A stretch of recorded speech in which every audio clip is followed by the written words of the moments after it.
네, 안녕하세요. 안현주 변호사입니다. 요즘 한국에서도 로스쿨에서 리걸 클리닉을 도입하고 좀 더 활성화하려고 움직임들이 많은데요. 최근에 보니까 하버드 로스쿨 리걸 클리닉 담당자도 한국을 방문해서 관련 분야에 대해서 워크숍 같은 걸 했다고 제가 기사를 봤거든요. 그래서 오늘은 제가 미국에 있을 때 경험했던 리걸 클리닉에 대해서 이야기해보고자 합니다. 이 영상을 보고 나시면 미국에서 하는 리걸 클리닉은 이런 방식이구나 좀 아실 수 있을 거고요. 네, 한국에서 하는 리걸 클리닉은 제가 잠깐 경험해 보았는데 네, 한국에서 리걸 클리닉 경험하신 학생들에게도 조금 더 많은 영감을 드렸으면 합니다.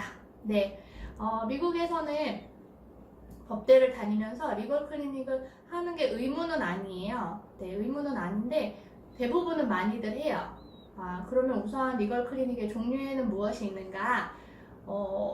제가 다녔던 학교의 경우에는 여러 가지가 있었어요. 텍스 클리닉, 세금 관련된 것도 있었고, 형사법 관련해서 하는 크리미널 러 하는 클리닉도 있었고요. 제가 했던 곳은 난민이랑 인권 관련된 Refugee and Human Rights 클리닉이었고요. 그 외에도 무슨 스타트업 같은 데서 하는 그런 것들도 있고요. 행정법 관련된 클리닉도 있고 굉장히 많았어요. 근데 저는 그 당시에 제가 이민자로서 미국에 살고 있으니까 좀 난민 문제에도 관심도 있고 그래서 난민 신청자들을 돕는 그 Refugee and Human Rights 클리닉을 지원하게 되었습니다. 네, 맨 처음에 되게 고민을 했죠. 이거 하지 않아도 되는 건데 게다가 9학점짜리였거든요. 보통은 미국은 리걸 클리닉들이 학점이 굉장히 커요. 보통 학교 다니면 3학점, 4학점짜리 수업을 듣는데 리걸 클리닉은 기본이 5학점 이상이거든요. 그러면 9학점이면 수업을 9번을 하냐, 9시간 하냐 그런 건 아니고요. 일주일에 한두 번 세미나를 하고 나머지 시간은 교수님과 미팅을 한다든지 클라이언트랑 미팅을 하고 관련된 서류를 작성한다든지 하는 굉장히 많은 그 교실 밖에서의 일들이 있기 때문에 9학점이라는 굉장히 큰 학점수를 가지고 있어요. 그래서 저는 그 학기에 리걸 클리닉 9학점짜리 하나랑 그냥 일반적인 수업 하나 해서 12학점을 들었는데 대부분의 학생들이 그 리걸 클리닉을 하면 한두 과목만 듣지 그 이상을 듣진 않아요. 그 정도로 굉장히 어떻게 보면 빡센 게 리걸 클리닉입니다. 자, 그러면 이제 진짜로 리걸 클리닉을 이제 들어가서 어떤 식으로 일이 진행되는지 궁금하시죠? 저희 같은 경우는 리걸 클리닉들이 모여서 일할 수 있는 아예 빌딩 같은 데가 따로 있었어요. 그래서 그 한 층은 정말 한국이나 어디에 있는 로펌이나 그런 법률사무소처럼 일반인이 출입할 수 없게 돼 있어요. 네, 우리끼리지만 사실 우리끼리죠. 다 학생들이고 다 교수님이고 사실 우리끼리 하는 거지만 되게 형식을 갖춰서 하거든요.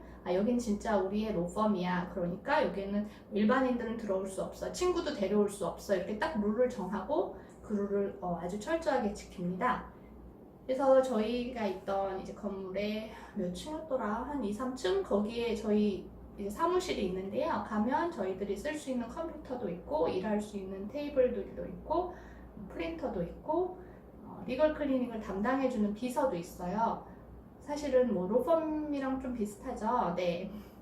그래서 저희 수업은 교수님은 두 분이 계시고 그분이 한국으로 치면 약간 파트너 변호사처럼 그런 역할을 하시고 학생은 그 해 12명만 뽑았어요.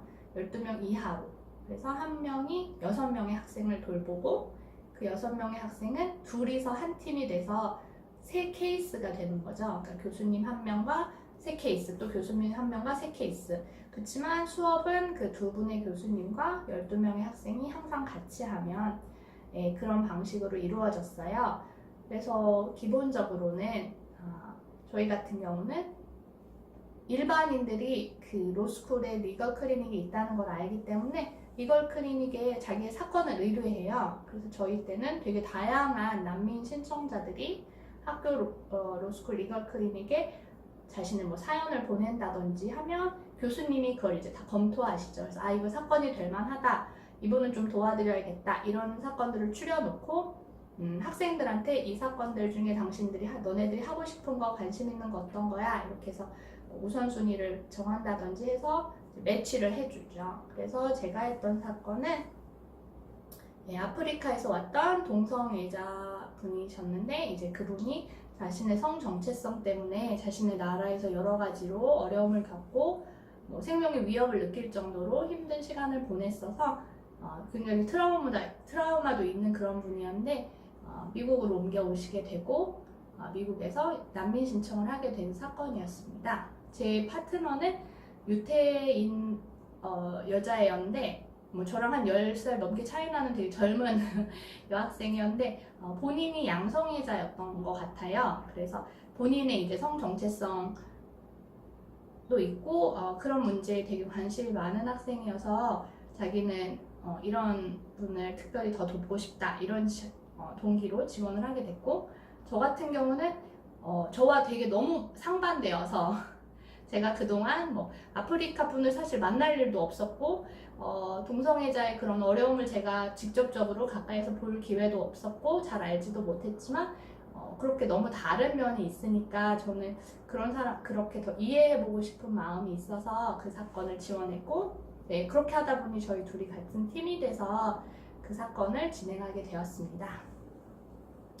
네, 그래서 저희는 리걸 클리닉을 하게 되면 사건을 배정받고, 사실은 난민에 대해서 저희가 아는 게 하나도 없는 거잖아요. 그래서 수업 시간마다 일부는 공부를 하고 또 일부는 세미나를 하고 나머지 시간에는 클라이언트를 만나서 사연을 듣는다든지 아니면 그 나라에서 어떤 식으로 박해가 되는지, 그 나라의 동성애자에 대한 정책은 어떤지, 그걸로 인해 생명을 잃은 사람들은 없는지 이런 거 많이 조사하고 전문가 의견도 알아야 돼요. 그런 경우에는 그 나라의 상황을 우리가 모르잖아요. 그 아프리카 나라의 상황을. 그래서 그 아프리카 나라 상황에 대해서 증언해줄 전문가를 찾아야 되는데 솔직히 우리가 전문가를 모르잖아요. 그런 경우에 어디서 찾을까? 그래서 인터넷에서 그때 보니까 버클리 로스쿨에는 또 그런 지원해주는 센터가 있더라고요. 남미 관련된 전문가 리소스를 이제 지원해주는 센터가 있었어요. 그래서 거기다 연락해서 이런 지역에 이런 이슈로 우리가 전문가 의견이 필요한데 도와줄 사람을 찾고 있다. 도와줄 수 있느냐.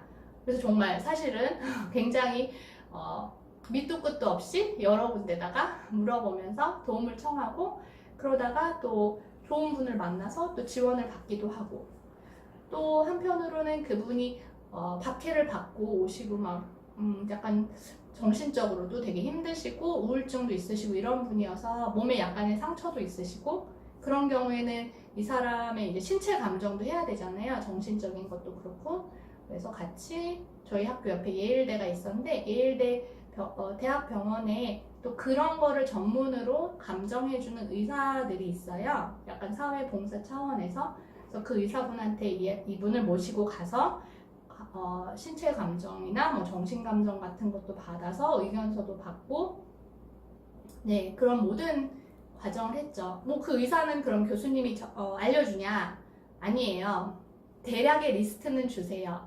어떤 경우 이러이러한데 니네가 연락해보면 될걸? 그런 정도만 주시지. 그러면 이제 저희가 아예 사실은 아무도 모르는 사람이지만 저희 이러이러한 사건을 하고 있는 사람들이고 당신이 이 사람 이렇게 도와주실 수 있으시면 저희랑 미팅을 좀 해주세요. 이런 식으로 이메일을 보내서 성사가 되면 그렇게 또 하고, 그리고 수업 시간에 그러면 사실은 이제 6개의 케이스가 각자 돌아가고 있는 거니까 따로따로 논다고도 할 수 있잖아요. 그래서 가끔씩은 이렇게 약간 라운드 테이블처럼 해서 자기 사건을 진행하는데 난 이런 점이 어렵다, 난 이런 점이 어렵다 이렇게 돌아가면서 자기 케이스에 대해서 자기가 겪고 있는 어려움에 대해서 한두 가지씩 질문을 던지고 그 나머지 10명은 그 사건에 대해서 피드백을 주는 이런 시간들도 많이 가졌거든요.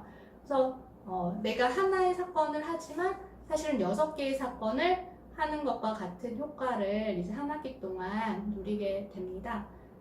네, 이제 기본적인 거는 저희가 말이 리걸 클리닉이고 어떻게 보면 아마추어스러운 거지만 아마추어 같지 않게 하려고 굉장히 노력을 하고 있어요. 학교 내에서도 딱 따로 공간을 줄 뿐만 아니라 아예 매뉴얼 책이 있어요. 그래서 말 그대로 로펌이라면 어떻게 서류를 정리할 것인지, 어떤 식으로 분류해 놓을 것인지 그런 것들이 다 매뉴얼에 있어서 그 매뉴얼에 정한 대로 서류도 작성하고 서류도 보관하고 클라이언트한테 연락을 하면 어떻게 하는지 뭐 멀리 이제 사실은 누군가를 만나러 가거나 하면 이제 차비도 들고 그러잖아요. 그러면 그 영수증 처리는 어떻게 하는지 아예 그런 게 다 매뉴얼로 돼 있어요. 굉장히 꼼꼼하게. 그래서 사실은 굉장히 귀찮기도 하죠.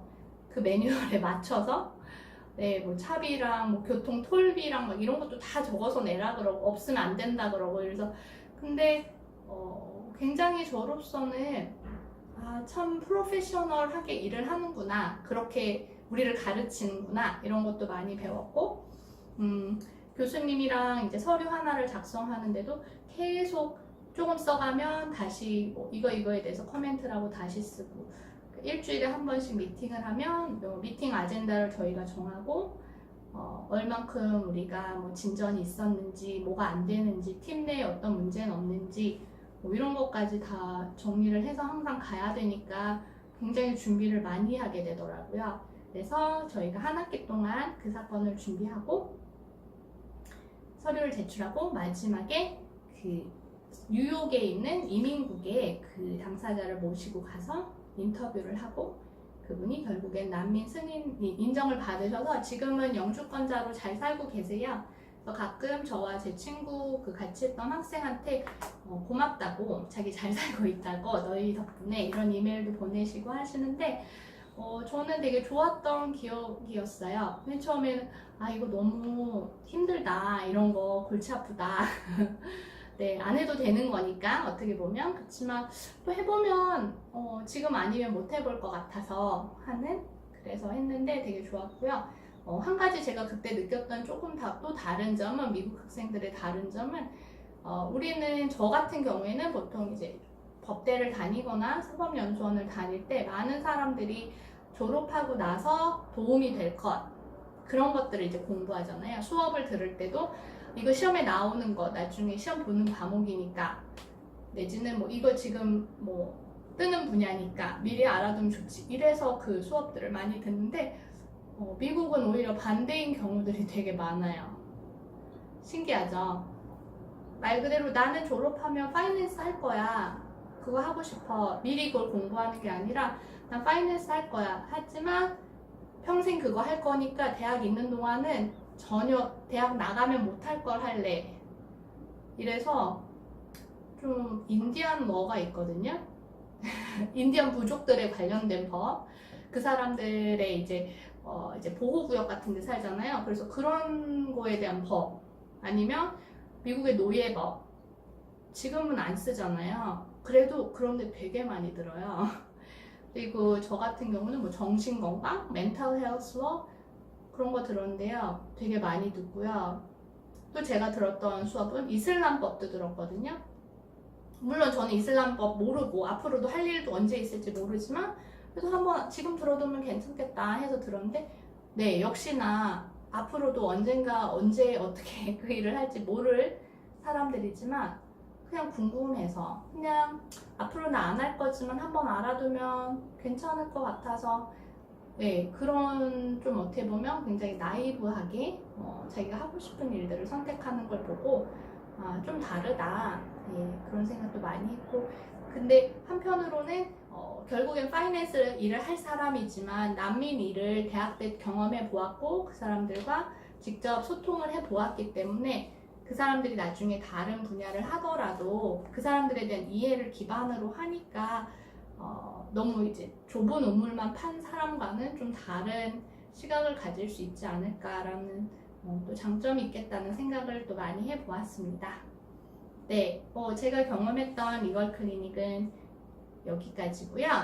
혹시 또 궁금하신 사항이나 제가 다루었으면 좋겠는 이야기들이 있으시면 댓글로 알려주시면 제가 다음에 또 해보도록 할게요. 네, 좋아요와 구독도 눌러주세요. 감사합니다.